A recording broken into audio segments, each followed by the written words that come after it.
From Anshe Sfard, Bethel Emeth Congregation, it's time to take 10 minutes for Torah with Rabbi Joel Finkelstein. Welcome to our discussion of Parashat Shemini, Tikkun Olam. If we look at the Parashat, we have here the main iteration of the whole notion of kashrut, the whole notion of the kosher animals, non-kosher animals, the birds, the fish, what's kosher, what's tahor, not enenu Torah, what's pure, what's not, what should we eat, what shouldn't we? And of course, as moderns, sometimes we're bothered by this notion that somehow we consume other animals.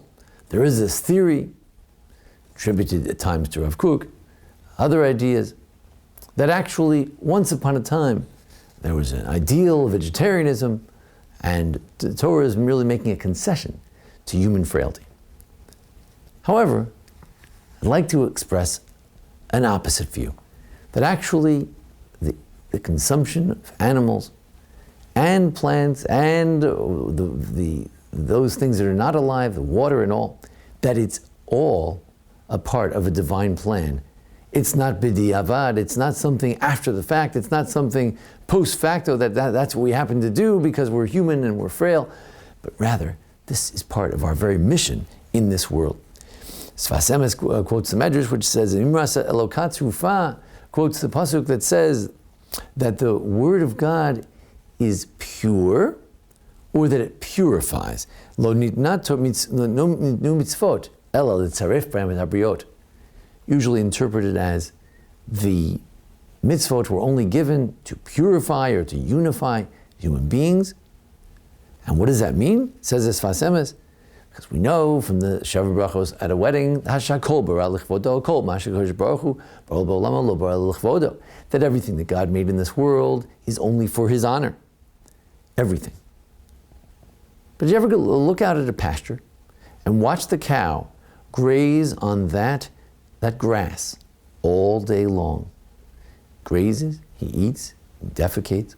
That's what he does all day. He eats the grass, occasional moo, occasional birth.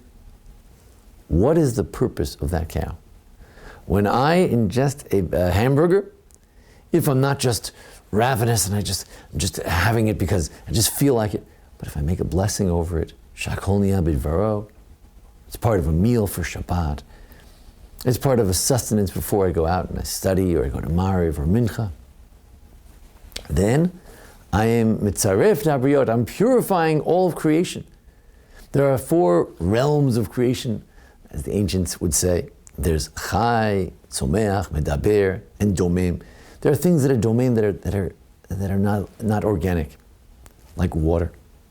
There are things that blossom, like plants, vegetables, fruits, tzomeach. There are things that are chai, that are alive, like animals. And then there's medaber, there's the highest form, those who speak. I don't mean like a monkey who can mimic a few words, but who can actually conceptualize. That's the human being. The idea of life in this Kabbalistic vein is to take all the 3 realms and to elevate it to our realm, to the realm of Medaber.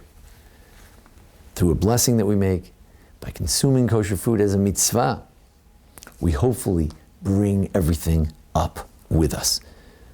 When we say Baruch Chei Olamim, blesses God who's the life force of everything.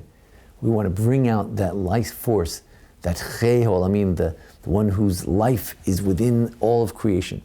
But we have to bring it out. It's not evident in a pond of water. It's not evident in a cow grazing in the pasture. It's not evident in many aspects of the universe. We have to bring it out. Our second reading this week is Parshat Parah. We read about the red heifer, the red cow. And what is that? It's a purification from death. Death too needs redemption. How do we get into the idea of death? Because of the sin of Adam and Eve.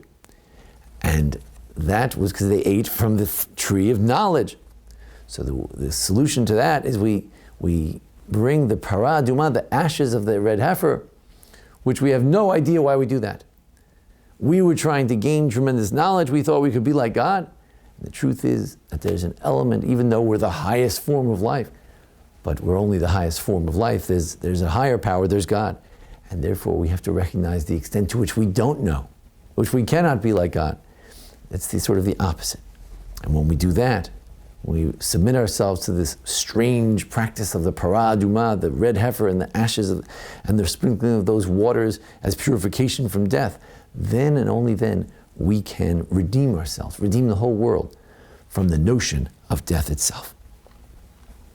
This time of year, as we read Parshat Parah, getting ready for Parshat HaChodesh, getting ready for Chodesh Nisan, for the month of Nisan, which is coming up in just a week.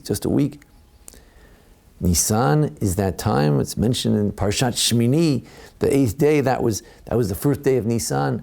Rashi tells us that day was so special in so many different ways. Why?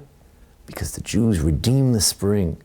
The spring, instead of being a time for frivolity, for the hormones going wild, the spring is elevated to be a time of the rebirth of the Jewish people.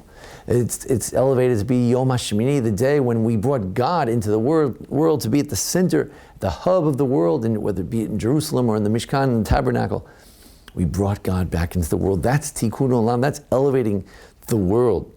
That's playing our role as human beings to bring God into this world, to take the notion of spring, which can take human being in all kinds of different directions, and we elevate it, we redeem the spring, and we make it part of the redemption, the spring of the Jewish people, the Jewish spring, so to speak.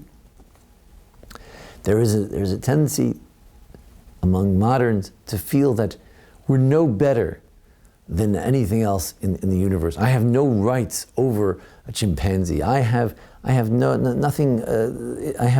right to experiment on a mouse. There is such a sentiment in the modern mind. Far from that concept comes our parsha and says, you have to understand the gift we have of being medaber, of being those who are of the speaking spirit, and those who can conceptualize, those who can be godlike in our ability to choose the right thing. To understand God's world, to understand God's Torah. And we need to bring that level to the rest of creation. That's tikkun. That's the kind of fixing the Kabbalists spoke about.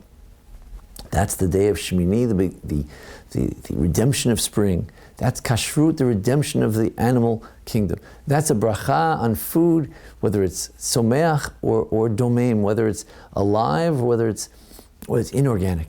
That's our mission, to bring the chei ha'olamim, the life force of all of the universe, to bring it out through our words, through our conceptualization, through our understanding, our appreciation. And when we do that, then we've truly achieved the tikkun, the type of fixing of this world, the bringing of God back into the world that He Himself created. Thanks for joining us here at the Anshe Sfard Beth Elameth congregation for a discussion of Parshat Shemini and Parshat Parah. Join us each week for a discussion of the Parsha, the various holidays. Thanks to Jason Lefkowitz, our producer. Thank you. This has been 10 Minutes for Torah with Rabbi Joel Finkelstein. To learn more, visit ASBEE.org.